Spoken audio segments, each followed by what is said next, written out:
नमस्कार दोस्तों, मैं शेखर एक बार फिर से आप सभी का बहुत बहुत स्वागत करता हूं अपने YouTube चैनल एग्जामनाथ पे। जी हाँ, लास्ट टॉपिक में जो आपकी यूपीपी एग्जाम की मैं तैयारी करवा रहा हूं, उस लास्ट टॉपिक पे मैंने आपको लिंग से रिलेटेड कुछ थ्योरेटिकल टॉपिक मैंने करवाए थे, जिसमें आपको पुल्लिंग और स्त्रीलिंग कैसे आप पहचान पाएंगे उन सब पर मैंने चर्चा की थी। उसकी जो लिंक है वो मैं डिस्क्रिप्शन बॉक्स में दे दूंगा। अगर आपने उस वीडियो को नहीं देखा है तो आप सर्वप्रथम उस वीडियो को जाके देखिए और फिर ये आज जो मैं टॉपिक लेके आया हूं, ये टॉपिक है हिंदी व्याकरण में लिंग से संबंधित महत्वपूर्ण प्रश्न। तो उसी से संबंधित कुछ प्रैक्टिस सेट मैं करवाने वाला हूं। मींस जो हमारा लिंग जो हमारा टॉपिक है, इससे ही संबंधित मैं आज कुछ प्रश्न लेके आया हूं। और अगर आपने हमारी लास्ट वीडियो नहीं देखी है जो कि लिंग से ही संबंधित थी, तो पहले आप उस वीडियो को देख लीजिए, फिर आकर के इस प्रैक्टिस सेट पर आप अपनी तैयारी को परखने की कोशिश कीजिए। तो चलिए शुरू करते हैं आज की वीडियो। हमारा पहला प्रश्न आज का है, जिन भाववाचक संज्ञाओं के अंत में हट होता है, ध्यान दीजिएगा, जिन भाववाचक संज्ञाओं के अंत में हट होता है, हट क्या होता है, हट होता है, उनका लिंग क्या होता है?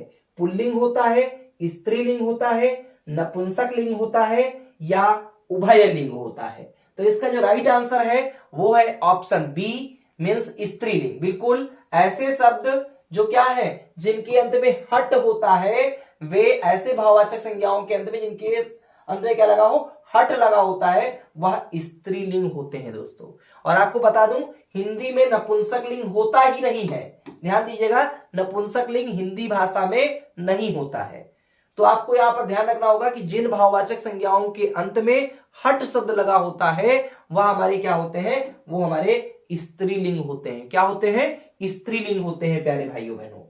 चलिए अगले क्वेश्चन की ओर बढ़ते हैं। देखिए, हमने फिर से मैं आपको रिकॉल कर दूं कि अगर आपने हमारी लास्ट वीडियो जो कि हमने लिंग से संबंधित लिंग टॉपिक मैंने करवाया था, अगर उस वीडियो को नहीं देखा है तो डिस्क्रिप्शन बॉक्स में आपको उसकी लिंक मिल जाएगी। आप उस वीडियो को पहले देख लीजिए, वहां आपको पूरी तरीके से क्लियर होने वाला है कि कैसे आप किसी भी शब्द को पुल्लिंग है या स्त्रीलिंग है कैसे आप पहचान सकते हैं। बहुत ही अच्छी ट्रिक के माध्यम से मैंने पूरे कॉन्सेप्ट को समेटने का प्रयास उस वीडियो में किया है। तो सर्वप्रथम आप उस वीडियो को देखें, फिर आकर के यहां पे प्रैक्टिस सेट में जो क्वेश्चंस दिए जा रहे हैं, इसको सॉल्व करने का प्रयास आप सभी कर सकते हैं। तो चलिए दूसरे प्रश्न की ओर बढ़ते हैं। हमारा दूसरा प्रश्न है, पुल्लिंग संज्ञा के स्थान पर स्त्रीलिंग कर देने से काला विशेषण का क्या रूप होगा? वो काले हो जाएगा, काला हो जाएगा, काला काला ही रह जाएगा, या कालो हो जाएगा, या काली हो जाएगा? तो देखिए यहां पे क्या बताया गया है कि पुल्लिंग संज्ञा के स्थान पर अगर स्त्रीलिंग कर दिया जाए तो जो काला, काला एक विशेषण शब्द है, उसका स्त्रीलिंग रूप क्या होगा? तो उसका क्या होगा? उसका हमारा हो जाएगा काली। Option D for Denmark is the right answer. बिल्कुल, अगर पुल्लिंग शब्द जो काला लिखा हुआ है और इसका अगर हम स्त्रीलिंग की बात करें तो क्या हो जाएगा? काला हो जाएगा। चलिए बढ़ते हैं दूसरे प्रश्न की ओर। और ये सभी प्रश्न जो हमने दिया है वो किसी न किसी एग्जाम में, बिल्कुल दोस्तों, ये जितने भी आज हमने जो क्वेश्चन सेलेक्ट किए हैं वो किसी न किसी एग्जाम में आपके पूछे गए प्रश्नों का संकलन ही आज की हमारी वीडियो में प्रश्न है। तो ध्यान दीजिएगा, बहुत हल्के में लेने का प्रयास मत करिएगा, अति महत्वपूर्ण प्रश्न है। आपके आगामी पेपर में कहीं ना कहीं आपको ऐसे प्रश्न देखने को मिल सकते हैं। दोस्तों लास्ट टाइम भी मैंने आपको बताया था, बहुत सारे मैंने प्रैक्टिस सेट करवाए और उसमें वादा किया था कि इस प्रश्न आपको एग्जाम हॉल में देखने को मिलेंगे, और आपको देखने को मिले भी थे। बिल्कुल, वो वीडियो में जो भी चीजें आपको बताई गई, जिन बच्चों ने उसको देखा वो ठीक है। एक दुर्भाग्य था कि वो पेपर लीक हुआ और पेपर रद्द हो गया, लेकिन अगर वो पेपर रद्द ना हुआ होता तो एग्जामनाथ यूट्यूब चैनल पर तैयारी कर रहे वो सभी छात्र छात्राएं जरूर उत्तीर्ण होते जिन्होंने मेरी कंप्लीट वीडियो देखी थी, क्योंकि लगभग सभी प्रश्न मेरे पढ़ाए हुए प्रैक्टिस सेट से ही आए हुए थे।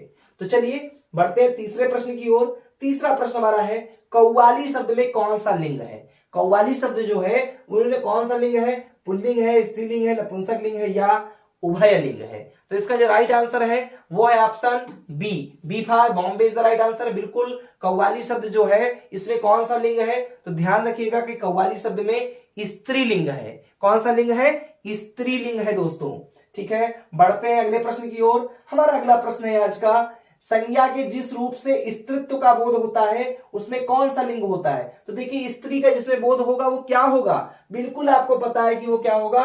स्त्रीलिंग ही तो होगा। जिसमें स्त्रीत्व का बोध हो, जिसमें स्त्री का बोध हो, जिसमें लड़की का बोध हो, जिसमें औरत का बोध हो, वो कौन सा लिंग होगा दोस्तों? तो वो हमारा स्त्रीलिंग ही होगा, क्योंकि स्त्रीत्व का बोध हो रहा है। तो यहाँ पे option B for Bombay is the right answer. चलिए बढ़ते हैं नेक्स्ट क्वेश्चन की ओर। नेक्स्ट क्वेश्चन हमारा है तन शब्द का लिंग निर्धारित कीजिए। बिल्कुल आपको बताना है तन शब्द जो है वो क्या है?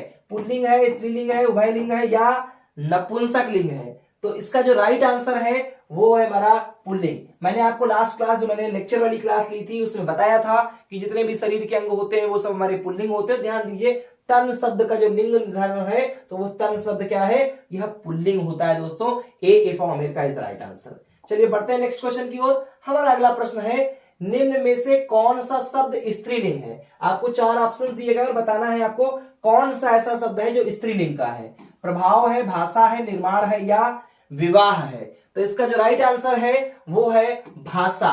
बिल्कुल B for Bombay is the right answer. इस जो हमारे 4 ऑप्शंस दिए गए हैं इन चारों ऑप्शंस में जो भाषा शब्द है यह स्त्रीलिंग का शब्द है। कैसा शब्द है? यह स्त्रीलिंग है। ध्यान दीजिएगा यह स्त्रीलिंग का शब्द है। समझ में आया? B for Bombay is the right answer. बिल्कुल कोई भी डाउट हो तो आप कमेंट बॉक्स में जरूर अपने प्रश्नों को रखा करिए और एक लाइक जरूर बनता है। चैनल पे नए हो तो सब्सक्राइब जरूर करिएगा, दोस्तों के बीच में ज्यादा से ज्यादा शेयर कीजिएगा। चलिए बढ़ते हैं अगले प्रश्न की ओर। हमारा अगला प्रश्न है निम्नलिखित शब्दों में से कौन सा शब्द पुल्लिंग है? फिर से देखिए आपके सामने यहाँ पे 4 ऑप्शन दिए गए हैं, घटना, लज्जा, प्रार्थना या संकल्प। इसमें से कौन सा शब्द ऐसा है जो क्या है? आपको बताना है कि इसमें कौन सा शब्द हमारा पुल्लिंग है। निम्न कौन सा शब्द पुल्लिंग है? तो चारों ऑप्शन में जो राइट आंसर है वो है संकल्प, ऑप्शन डी। बिल्कुल ऑप्शन डी संकल्प शब्द जो है घटना, लज्जा और प्रार्थना ये हमारे पुल्लिंग शब्द नहीं है, लेकिन संकल्प शब्द जो है यह एक पुल्लिंग शब्द है। कैसा शब्द है? पुल्लिंग शब्द है दोस्तों। बढ़ते हैं अगले प्रश्न की ओर। हमारा अगला प्रश्न है निम्नलिखित में कौन सा शब्द पुल्लिंग है? अब फिर से आपको वही सेम क्वेश्चन है, लेकिन यहाँ पे ऑप्शन इस बार बदले हुए हैं। वर्षा, विधुर, रात या दीमक। आपको बताना है ये जो 4 ऑप्शन दिए गए हैं उसमें कौन सा शब्द ऐसा है जो पुल्लिंग है। तो option B for Bombay is the right answer. बिल्कुल विधुर, ये 4 विकल्प वर्षा, विधुर, रात और दीमक दिए गए हैं, इसमें विधुर शब्द जो है वो आपका पुल्लिंग शब्द है। कैसा शब्द है? विधुर जो है वो पुल्लिंग शब्द है। और इसका स्त्रीलिंग अगर बात करें तो क्या होता है? विधवा। विधवा का जो है ये उल्टा विधुर होता है, ये समझ लीजिए। उसका जो है विधुर हमारा पुल्लिंग है और विधवा क्या है? स्त्रीलिंग होता है। चलिए बढ़ते हैं अगले प्रश्न की ओर। हमारा अगला प्रश्न है क्वेश्चन नंबर 9 है निम्न में से पुल्लिंग शब्द कौन सा है? देखिए ऑप्शंस आपके सामने हैं। यहाँ पे घटना होना चाहिए। घटना, क्षमा, रीत या क्षेत्र। तो घटना सही है। क्षमा या रीत या क्षेत्र कौन सा शब्द ऐसा है जो पुल्लिंग है? तो आपका जो राइट आंसर है वो है option D for Denmark is the right answer. बिल्कुल क्षेत्र जो है, क्षेत्र शब्द जो है यह पुल्लिंग शब्द है। बाकी हमारी घटना, क्षमा, रीति ये सब स्त्रीलिंग के शब्द है, लेकिन क्षेत्र शब्द जो है यह पुल्लिंग शब्द है दोस्तों। कैसा शब्द है? पुल्लिंग शब्द है। और यही तो आपको बताना था कि कौन सा पुल्लिंग है। तो आप यहाँ पे D for Denmark is the right answer, D option को सिलेक्ट कर सकते हैं। नेक्स्ट क्वेश्चन हमारा है क्वेश्चन नंबर 10 निम्न में से स्त्रीलिंग शब्द कौन सा है? देखिए इस बार आपसे पूछ लिया गया, 4 ऑप्शन दिए गए हैं और आपको बताना है कि कौन सा ऑप्शन स्त्रीलिंग वाला शब्द है। कौन से ऑप्शन में स्त्रीलिंग का शब्द लिखा हुआ है? लेख, दुख, स्पर्श या गरिमा। तो बिल्कुल option D for Denmark is the right answer. जो ऑप्शन डी है गरिमा शब्द जो है यह एक स्त्रीलिंग का शब्द है। बाकी जो हमारे वर्ड्स हैं ये स्त्रीलिंग के नहीं है, लेकिन ऑप्शन डी गरिमा शब्द जो है वह हमारा स्त्रीलिंग का शब्द है। चलिए बढ़ते हैं अगले प्रश्न की ओर। हमारा अगला प्रश्न है निम्नलिखित में से कौन सा शब्द स्त्रीलिंग है? फिर से देखिए स्त्रीलिंग बताना है। तो झील है, द्वीप है, देश है या नगर है? तो इसका जो राइट आंसर है वो है झील। बिल्कुल जो झील शब्द है यह एक स्त्रीलिंग का शब्द है। कैसा शब्द है? स्त्रीलिंग का शब्द है। कौन सा? झील। जबकि द्वीप, देश और नगर हमारा स्त्रीलिंग का शब्द नहीं है, लेकिन झील शब्द जो आपका है यह एक स्त्रीलिंग का शब्द है। चलिए आगे बात कर लेते हैं अगले प्रश्न की ओर। अगला प्रश्न हमारा है, निम्न में से कौन सा शब्द पुल्लिंग है? देखिए पुल्लिंग शब्द कौन सा है, तो ऑप्शन है कष्ट, सेना, क्षमा या आशा। इसका जो राइट आंसर है वो option A for America is the right answer. बिल्कुल कष्ट शब्द जो है वो क्या है, कष्ट हमारा जो है वो एक पुल्लिंग शब्द है, जबकि सेना, क्षमा और आशा ये सभी स्त्रीलिंग के शब्द हैं। लेकिन कष्ट शब्द जो है यह पुल्लिंग शब्द है मेरे प्यारे दोस्तों। बिल्कुल कैसा शब्द है, पुल्लिंग है। पुल्लिंग शब्द क्या होते हैं, जो पुरुष होने का बोध कराते हैं। स्त्रीलिंग क्या होते हैं, जो स्त्रीत्व का बोध कराते हैं। ध्यान रखिएगा, इसीलिए मैंने बार बार आपसे कहा है कि आप लास्ट क्लास के जो हमने लिया है लिंग से संबंधित जो मैंने टॉपिक कराए हैं उसको पहले देख लीजिए, आपका पूरा कॉन्सेप्ट क्लियर हो जाएगा। फिर जब आप प्रैक्टिस करेंगे तो आपको ज्यादा फायदा भी होने वाला, ज्यादा आनंद भी आएगा, क्योंकि आपको पूरा मैटर क्लियर होगा। फिर आप अपनी तैयारी को परख भी सकते हैं दोस्तों। तो अगला हमारा प्रश्न यहां पे आ जाता है क्वेश्चन नंबर 13 हमारा क्वेश्चन नंबर है, निम्न में से कौन सा शब्द पुल्लिंग है? देखिए आभार, माया, दया या भाषा। तो इसका जो राइट आंसर है कौन सा शब्द पुल्लिंग है, तो option A for America is the right answer. बिल्कुल जो आभार शब्द है यह एक पुल्लिंग शब्द है। इसके अलावा अगर हम भाषा, दया, माया की बात करें तो ये सभी स्त्रीलिंग के शब्द हैं। लेकिन जो आभार शब्द आपका है ये कैसा शब्द है, तो यह हमारा स्त्रीलिंग का शब्द है दोस्तों। कैसा शब्द है, स्त्रीलिंग का शब्द है, ध्यान रखिएगा। तो यहाँ पे option A for America is the right answer. बढ़ते हैं अगले प्रश्न की ओर। हमारा अगला प्रश्न है क्वेश्चन नंबर 14, पुल्लिंग वाचक शब्द कौन से हैं? पायल है, तलवार है, कैमरा है या प्लेट है। तो इसका जो राइट आंसर है वो है ऑप्शन सी मीन्स यहाँ पे सी फॉर कनाडा। कैमरा शब्द जो है वो कैसा शब्द है, ये पुल्लिंग वाचक शब्द है दोस्तों। कैसा वर्ड है, तो ये पुल्लिंग वाचक शब्द है कैमरा जो है, जबकि पायल, तलवार और प्लेट ये सभी स्त्रीलिंग के शब्द हैं। लेकिन कैमरा शब्द जो है आपका कैसा शब्द है, तो यह पुल्लिंग वाचक शब्द है, ये पुल्लिंग शब्द है। आगे बढ़ते हैं क्वेश्चन नंबर 15 की ओर। क्वेश्चन नंबर 15 हमारा है, निम्न में से कौन सा शब्द स्त्रीलिंग है? ग्रह है, पत्ता, यहां पे पत्ता होना चाहिए, पत्ता, सफा या चंदन। तो यहां पे जो राइट आंसर है वो है आपका सभा। बिल्कुल कैसा शब्द है, सभा। तो निम्न में से कौन सा शब्द स्त्रीलिंग है, तो यहां पे आप टिक कर सकते हैं option C for Canada is the right answer. सभा शब्द जो है यह एक स्त्रीलिंग शब्द है। कैसा शब्द है, स्त्रीलिंग का शब्द है दोस्तों। बढ़ते हैं अगले प्रश्न की ओर। यह हमारा अगला प्रश्न है, निम्न में से कौन सा शब्द स्त्रीलिंग है? निम्न में से कौन, देखिए हमारा 15 हो गया था, हाँ बिल्कुल हो गया है। 16 पे हम आ गए।